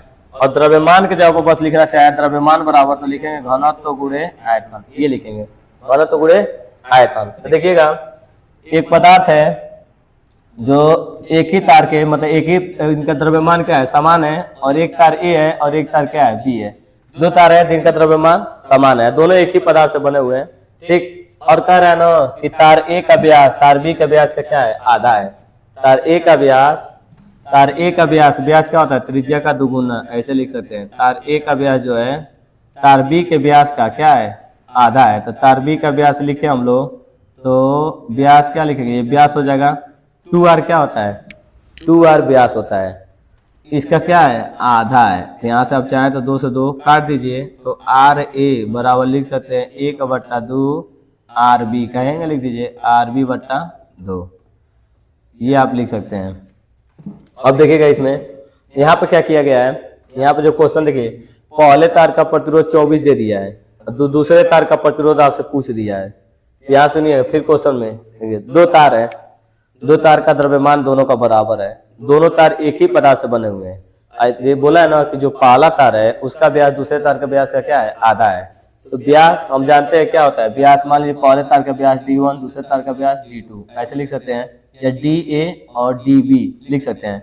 तो व्यास बराबर होता है त्रिज्या का दुगुना, तो व्यास बराबर लिखे हैं 2r, भाई व्यास बराबर क्या लिखे 2r। तो बोला है व्यास का क्या है, आधा है, जो पहले तार का व्यास दूसरे तार का क्या है, आधा है। तो 2 से 2 कट गया है, तो त्रिज्या आ गई, पहले की त्रिज्या दूसरे त्रिज्या क्या हो जाएगी, आधी। अब यहाँ से क्या किया गया ना, ये देखिए द्रव्यमान, दोनों का द्रव्यमान बराबर दिया ही है, सवाल में कहा है कि दोनों का द्रव्यमान क्या है, बराबर।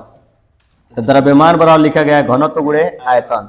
और आपको पता होगा जो तार होता है वो बेलनाकार होता है, तार बेलनाकार होता है, और बेलन का आयतन होता है πr²h। h यहाँ क्या है, h इसकी लंबाई है, h क्या है, लंबाई है। तो हम लोग लिखेंगे, यहाँ देखिए लिखा गया है πr², पहले तार का क्षेत्रफल πr² इंटू ऊंचाई, ऊंचाई मैंने इसकी लंबाई, अगुड़े यहाँ घनत्व है, यहाँ क्या है, घनत्व है। यहाँ से देखिए पाई से पाई कटी गया है, और यहाँ देखिए दूसरे की लंबाई लिखा गया है, और ये जो लिखा गया है दूसरे वाले तार की त्रिज्या।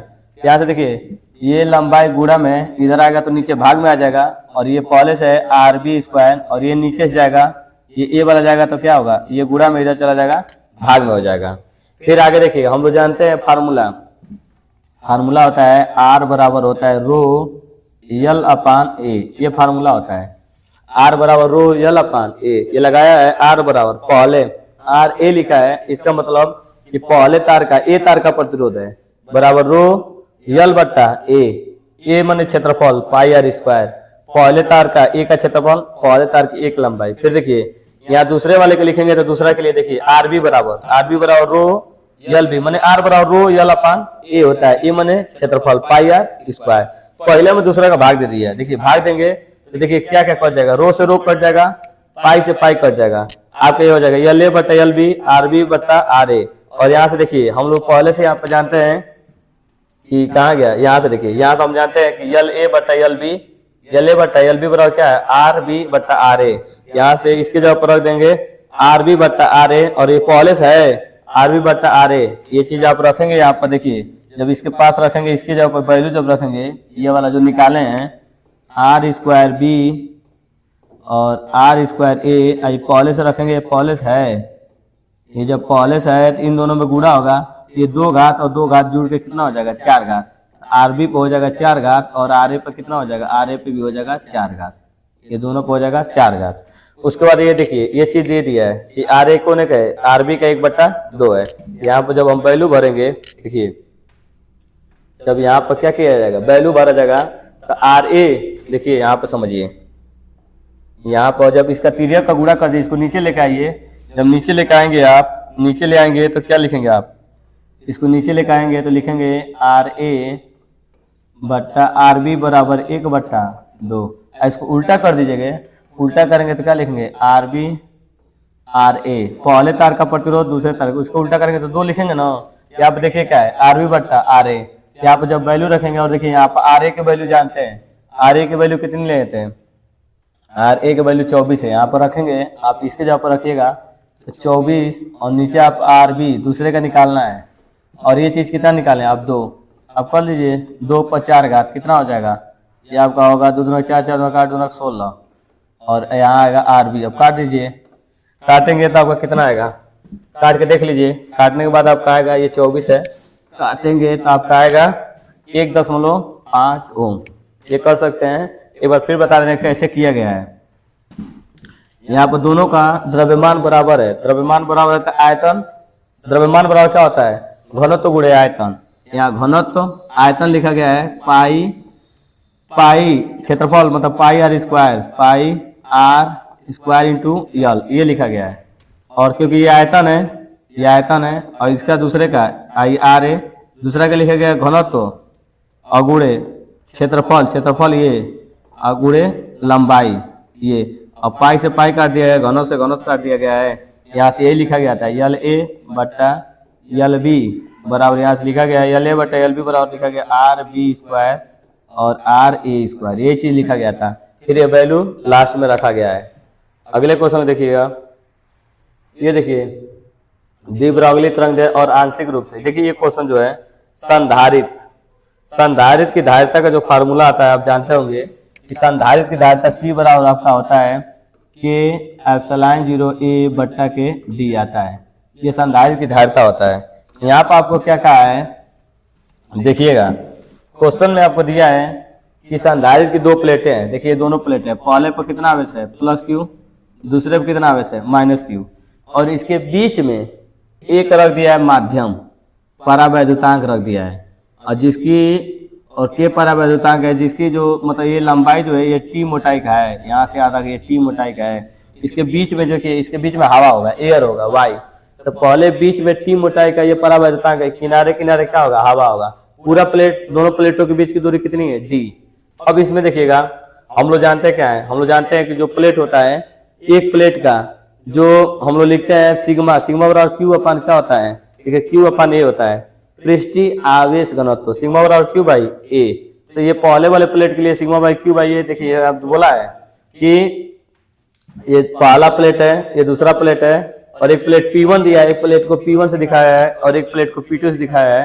और पहले प्लेट पर धन आवेश है, दूसरे प्लेट पर क्या है ऋण आवेश है, और दोनों प्लेटों का क्षेत्रफल ए है, बराबर है, दोनों प्लेटों का क्षेत्रफल क्या दिया है ए दिया है, और प्लेटों के बीच की दूरी क्या दिया है डी दिया है। और पृष्ठीय आवेश घनत्व क्या होता है सिग्मा बराबर क्यू बाई ए, और दोनों प्लेटों के बीच में क्या रख दिया है के परावैद्युतांक का एक माध्यम रख दिया है, और प्लेटों के बीच में टी मोटाई का परावैद्युतांक रखा है।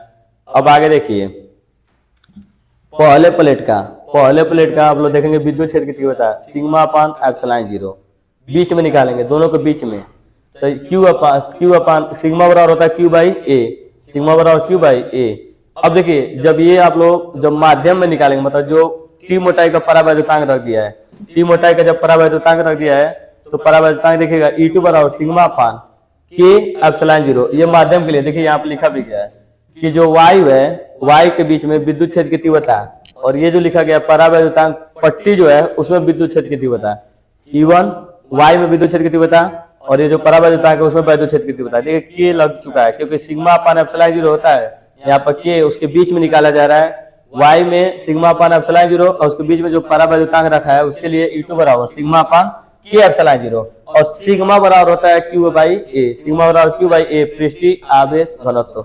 अब देखिए यहाँ से क्या लगाया गया, आप पढ़े होंगे विभव प्रवणता, विभव प्रवणता आप जानते होंगे, क्योंकि विभव प्रवणता ई बराबर होता है V बट्टा डी या dV बट्टा डी। ई बराबर ई विद्युत क्षेत्र की तीव्रता, V विभवांतर, और डी क्या होता है दोनों प्लेटों के बीच की दूरी। तो तिर्यक का गुणा कर दें तो V बराबर लिख सकते हैं ई डी, V बराबर ई डी। यहाँ पे देखिए जो विभवांतर निकाला है, तो एक तो निकाला है खाली जगह में, एक निकाला है परावैद्युतांक में, टी मोटाई के परावैद्युतांक में, और ये डी माइनस टी, क्योंकि 2 प्लेट था और दोनों प्लेटों के बीच की दूरी कितनी थी डी। अब बीच में क्या रखा गया था, बीच में रखा गया है टी मोटाई का परावैद्युतांक। तो देखिए यहाँ पर खाली जगह के लिए निकाला है E1, तो ये लिखा है विद्युत क्षेत्र की तीव्रता और इनके बीच की दूरी, तो पूरी दूरी कितनी है डी, डी में से टी घटा देंगे तो खाली जगह पता चल जाएगा, पूरा दूरी डी है, डी में से टी काट के निकाल देंगे तो खाली जगह पता चलेगा। तो खाली जगह के लिए निकाला है विभवांतर, और ये टी मोटाई में मतलब कि जो परावैद्युतांक रखा गया है यहाँ पर टी मोटाई है, टी समय नहीं है, टी मोटाई है, दूरी है, विद्युत क्षेत्र की तीव्रता इंटू दूरी परावैद्युतांक में। अब यहाँ से क्या किया गया है कि E1 की वैल्यू रख दिया है, E1 की value Q upon epsilon 0 A, और E2 की वैल्यू रख दिया है Q एप्सिलॉन 0 A, और K यहाँ लगा दिया है। अब देखिए दोनों में कॉमन क्या है, Q है, एप्सिलॉन 0 A है, एप्सिलॉन 0 A है, कॉमन कर लिया है। कॉमन करने के बाद यहाँ क्या बचेगा, D माइनस टी, और इधर क्या बचा है, यहाँ आपका बचेगा T बाई K, T मोटाई है, यहाँ से विभव निकाला है। और हम जानते हैं कि जो संधारित्र की धारिता का फार्मूला होता है C बराबर Q बाई V, संधारित्र की धारिता Q बाई V, यहाँ पर V का वैल्यू रख दिया है। जब V का वैल्यू रख दिया है तो Q से Q क्या हो गया, कट गया है, और एप्सिलॉन 0 चौथा से सीधे ट्रांसफर होकर कहाँ आ गया है, पहले पर, और ये चीज आपको प्रूफ हो गया है। देखिए ये चीज आपको आ गया है कि संधारित्र की धारिता कितनी होती है। अगला देखिएगा, अगले क्वेश्चन को देखिए, ये आपका जो क्वेश्चन है 9 नंबर क्वेश्चन जो बोला है, विद्युत चुंबकीय प्रेरण किसे कहते हैं और फैराडे का नियम। देखिए विद्युत चुंबकीय प्रेरण होता क्या है, जब किसी कुंडली को, एक कुंडली लीजिए, जब किसी कुंडली को किसी चुंबक के सापेक्ष, एक कुंडली और एक चुंबक, जब किसी कुंडली को किसी चुंबक के सापेक्ष हम बार बार गति कराते हैं, इस कुंडली से बद्ध चुंबकीय फ्लक्स में बार बार परिवर्तन होता है। जैसे आप एक कुंडली लीजिए, एक चुंबक लीजिए, जब चुंबक के सामने कुंडली रखेंगे तो चुंबक में से चुंबकीय बल रेखाएं निकलेंगे, इसमें से आर पार करेंगी। तो जब क्या होता है, इसको जब हम ऊपर नीचे करते हैं तो बार बार, तो इस कुंडली से जो आर पार होकर जाने वाली चुंबकीय बल रेखाएं उनमें बार बार कमी आती है, कभी सामने रहेगा तो ज्यादा होगा, नीचे ऊपर होगा तो कम बेसी होता रहेगा। तो बोलते हैं जब किसी कुंडली को किसी चुंबक के सापेक्ष बार बार गति कराते हैं तो कुंडली से बद्ध चुंबकीय फ्लक्स में बार बार क्या होता है, परिवर्तन होता है, जिसके कारण उस कुंडली के अंदर एक बल उत्पन्न होता है। उस बल का नाम होता है प्रेरित विद्युत वाहक बल। और यदि कुंडली बंद है तो उसमें एक धारा बहने लगेगी, जिस धारा का नाम होता है प्रेरित विद्युत धारा, और इस घटना को कहते हैं विद्युत चुंबकीय प्रेरण। और इसके लिए फैराडे ने नियम बताया था, 2 नियम। पहला नियम बताया था कि जब किसी कुंडली को किसी चुंबक के सापेक्ष बार बार गति कराते हैं तो इस कुंडली में उत्पन्न होने वाला प्रेरित विद्युत वाहक बल E, प्रेरित विद्युत वाहक बल E का मान चुंबकीय फ्लक्स के परिवर्तन के ऋणात्मक दर के क्या होता है, बराबर होता है। चुंबकीय फ्लक्स के परिवर्तन के क्या होता है, ऋणात्मक दर के बराबर होता है, याद रखिएगा। जो पहला नियम होता है E बराबर माइनस डी फाई बट्टा के डी टी, इसमें फेरों की संख्या हो तो यन से क्या कर देते हैं, गुणा, ये हो जाता है डी फाई बट्टा के डी टी, ये आपका आ जाता है। ये बोला जाता है कि जब किसी कुंडली को किसी चुंबक के सापेक्ष हम लोग बार बार गति कराते हैं तो उसमें एक बल उत्पन्न होता है जिसका नाम होता है प्रेरित विद्युत वाहक बल E। इसका मान चुंबकीय फ्लक्स के डी माने परिवर्तन, चुंबकीय फाई बी माने चुंबकीय फ्लक्स के परिवर्तन के ऋणात्मक दर के क्या होता है, बराबर होता है। कौन, प्रेरित विद्युत वाहक बल। जब किसी कुंडली को किसी चुंबक के सापेक्ष बार बार गति कराया जाता है तो कुंडली में उत्पन्न होने वाला प्रेरित विद्युत वाहक बल उस कुंडली से बद्ध चुंबकीय फ्लक्स के परिवर्तन के ऋणात्मक दर के बराबर होता है। दूसरा नियम होता है, जो होता है, देखिए दूसरा नियम ये कहता है कि जब किसी कुंडली को चुंबक के सापेक्ष बार बार गति कराएंगे तो कुंडली में उत्पन्न होने वाला प्रेरित विद्युत वाहक बल उत्पन्न होता है। जब कुंडली बंद होती है तो उसमें एक धारा आ जाता है जिसे प्रेरित विद्युत धारा कहेंगे। जो प्रेरित विद्युत धारा जो पैदा होता है ये उस कारण का विरोध करता है जिससे ये स्वयं उत्पन्न होता है। इसे लेंज का नियम या फैराडे का दूसरा नियम भी कहते हैं, ये आपको याद होना चाहिए, लेंज का नियम और फैराडे का नियम। अब देखिए क्वेश्चन नंबर 9, सबसे लास्ट क्वेश्चन। देखिए एलईडी भी कर चुका है और सबसे लास्ट वाला क्वेश्चन देखिए, तरंगार्थ और हाइगेंस के तरंगार्थ के सिद्धांत से प्रकाश का परावर्तन का प्रूफ करना है। देखिए तरंगार्थ क्या होता है, तरंगार्थ किसी भी माध्यम में खींचा गया एक ऐसा काल्पनिक पृष्ठ, तरंगार्थ किसी माध्यम में खींचा गया एक ऐसा काल्पनिक पृष्ठ जिस पर माध्यम के सभी कण समान कला में क्या करते हो, समान कंपन करते हो। तरंगार्थ किसी माध्यम में खींचा गया एक ऐसा काल्पनिक पृष्ठ जिस पर माध्यम के सभी कण समान कला में समान कंपन करते हो, ऐसे पृष्ठ को हम कहते हैं तरंगार्थ। और तरंगार्थ के द्वारा देखिए कैसे हम प्रूफ करेंगे। ये फिगर है, देखिएगा इस फिगर में देखिए ये जो एंगल बनाया है एक त्रिभुज बना हुआ है, एक त्रिभुज, इसमें कौन सा एंगल है, आई लेंगे। तो ये जो खींचा है ना, ये प्रकाश की किरणें अनंत से आ रही हैं। देखिए ये प्रकाश की किरणें अनंत से आ रही हैं, एक दूसरे के समांतर जा रही हैं। इस पर एक तरंगार्थ खींच दिए ए बी, क्या खींचे ए बी।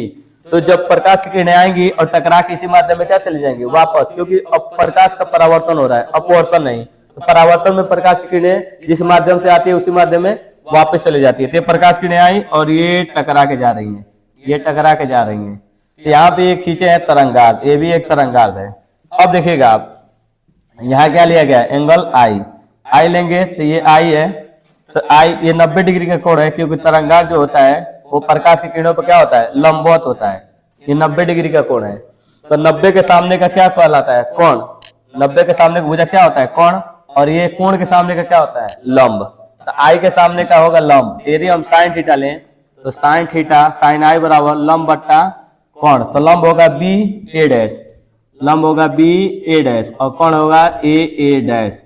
कोण नीचे का होगा ए ए डैश, और दूरी है बी से चल के माध्यम के, जब तरंगार्थ बी से चल के ए डैश तक पहुंचते हैं तो जो दूरी होगी, दूरी बराबर हम लोग लिखते हैं 4 गुणे समय। तो 4 भी ले लेते हैं, और यहाँ से यहाँ तक पहुंचने में जो टी समय लग रहा है वही यहाँ से ए से पहुंचते और बी डैश पहुंचने में उतना ही समय लगेगा। यहाँ से लिखेंगे हम लोग साइन आई बराबर बी ए डैश, दूरी है बी से लेके ए डैश तक, दूरी बराबर क्या लिखते हैं, दूरी बराबर होता है 4 गुणे समय, और नीचे ए ए डैश रहने देंगे। अब देखिए अब दूसरा वाला है लीजिए आप, एंगल आर, आर लीजिए। आर जब लेंगे तो आर लेंगे तो ये वाला देखिए, आर लेने के बाद ये वाला लीजिए, इसमें कौन डिग्री बना है 90। इसके सामने का क्या होगा, इसके सामने का होगा कोण, और आर के सामने का ये भुजा होगा, ये वाला भुजा। ये यहां से लिखेंगे साइन आर, साइन आर बराबर होगा लंब, तो लंब लिखिए यहां से लेके यहां तक ए से बी डैश, और कोण क्या होगा 90 के सामने, तो 90 के सामने ए ए डैश, तो साइन आर। अब लिखेंगे ए बी डैश, तो हम बोलेंगे जितना यहाँ से चल के यहाँ तक जाने में जो समय लग रहा है वही बी से चल के कहाँ तक लाने में, ए डैश तक। ये भी होगा 4 बराबर दूरी, दूरी बट्टा मतलब दूरी बराबर 4 गुणे समय, क्योंकि चाल दोनों के एक ही रहेगा, क्योंकि एक ही माध्यम में चल रहे हैं। तो एक ही माध्यम में प्रकाश की चाल क्या होती है, बदलेगी नहीं। यहां से हो जाएगा ए ए डैश। अब क्या करना है कि हम दोनों भाग दे देते हैं, पहले में दूसरे का, तो भाग देंगे divide sine I sine R. इधर जब आप भाग देंगे तो बी टी और ए डैश ए ए डैश, इधर होगा बी टी और क्या होगा ए ए डैश। ये कट जाएगा, ये कट जाएगा, पूरा पूरा कट के कितना आएगा 1। ये हो जाएगा साइन आई बराबर हो जाएगा साइन आर, साइन से साइन हटा सकते हैं तो आई बराबर क्या लिख सकते हैं आर।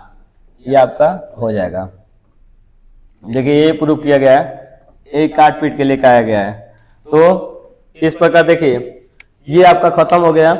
ये पहला सेट था 2023 का। हम कोशिश करेंगे कि सातों मॉडल पेपर करा दें, और यदि आपको समझ में आ रहा है हमारी भाषा को जैसे हम पढ़ा रहे हैं, तो आपको जो भी यदि आपको नहीं समझ में आया, जो भी चीज इसमें नहीं समझ में आ रहा है या हम बहुत तेज पढ़ा रहे हो, तो आप कमेंट में लिख सकते हैं। जो भी मेरी कमियां हैं आप कमेंट में नीचे बता सकते हैं, हम उसको सही करने की कोशिश करेंगे। और यदि आपको वीडियो अच्छा लग रहा हो तो लाइक कर दीजिए, और मन करे तो कोई लड़का उसको बता दीजिए, शेयर कर दीजिए, या जो भी आपको अच्छा लग रहा हो वो बता सकते हैं। तो आज के लिए इतना ही। जय हिंद।